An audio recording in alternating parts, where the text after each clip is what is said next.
여로보암이 제단 곁에 서서 막 분향을 하려고 하는데 바로 그때에 하나님의 사람이 주님의 말씀을 전하려고 유다로부터 베델로 왔다. 그리고 그는 그 제단 쪽을 보고서 주님께 받은 말씀을 외쳤다. 제단아, 제단아, 나 주가 말한다. 다윗의 가문에서 한 아들이 태어난다. 그 이름은 요시야다. 그가 너의 위에 분향하는 산당의 제사장들을 너의 위에서 죽여서 제물로 바칠 것이며 또 그가 너의 위에서 그 제사장들의 뼈를 태울 것이다. 바로 그때에 그는 한 가지 징표를 제시하며 이렇게 말하였다. 이것은 나주가 말한 징표다. 이 제단이 갈라지고 그 위에 있는 재가 쏟아질 것이다. 여로보암 왕은 하나님의 사람이 베델에 있는 제단 쪽에 대고 외치는 말을 듣고 제단 위로 손을 내밀면서 저자를 잡아라 하고 소리를 쳤다. 그러자 그 사람에게 내어 뻗은 여로보암의 손이 마비되어서 다시 오므릴 수 없었다.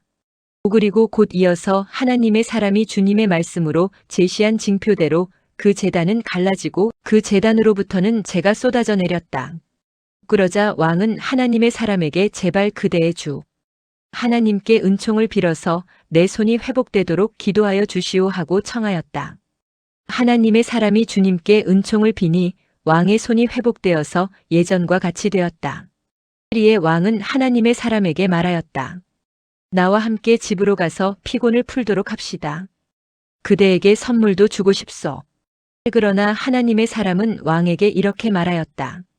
비록 임금님께서 저에게 왕실 재산의 절반을 주신다고 하여도 나는 임금님과 함께 갈 수 없습니다. 이곳에서는 밥도 먹지 않겠으며 물도 마시지 않겠습니다. 주님께서 나에게 명하시기를 밥도 먹지 말고 물도 마시지 말고 온 길로 되돌아가지도 말라고 하셨습니다. 그런 다음에 그는 베델에 올 때에 온 길로 돌아가지 않고 다른 길로 돌아갔다. 그 무렵에 늙은 예언자가 베델에 살고 있었다. 그의 아들들 가운데 하나가 와서 그날 베델에서 하나님의 사람이 한 일과 그가 왕에게 말한 내용을 모두 아버지에게 말하였다. 그러자 그들의 아버지가 그들에게 그가 어느 길로 돌아갔느냐 하고 물었다. 그의 아들들은 유다로부터 온 하나님의 사람이 돌아간 길을 말하였다. 그 말을 듣고서 그들의 아버지는 곧 그의 아들들에게 말하였다. 내가 타고 갈 나귀에 안장을 얹어다오.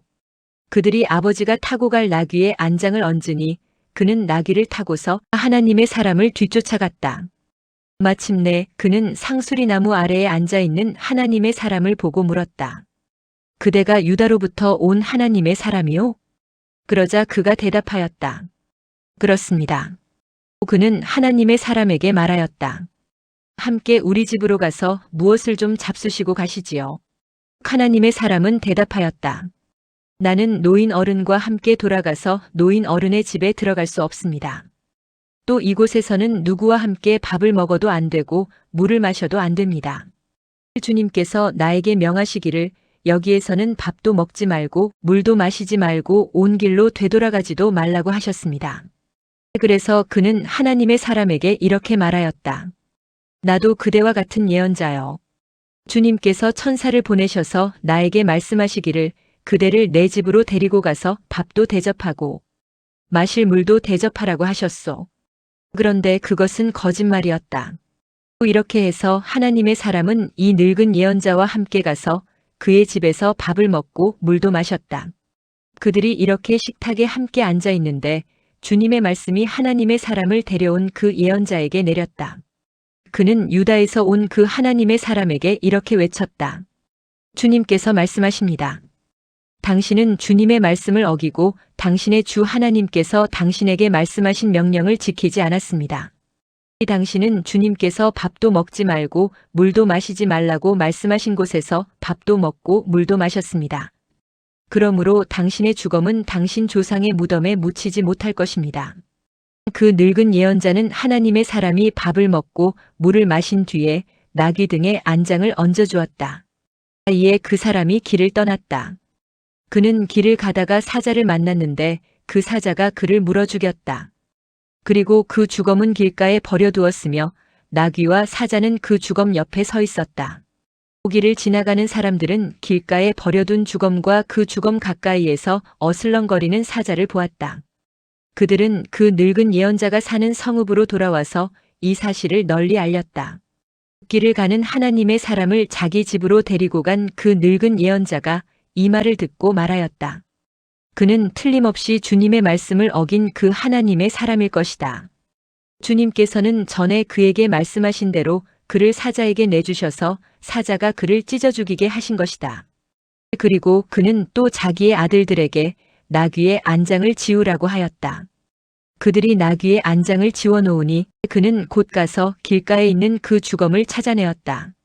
나귀와 사자가 그 주검 가까이에 서 있었는데 사자는 그 주검을 먹지 않았을 뿐만 아니라 나귀도 물어 죽이지 않았다.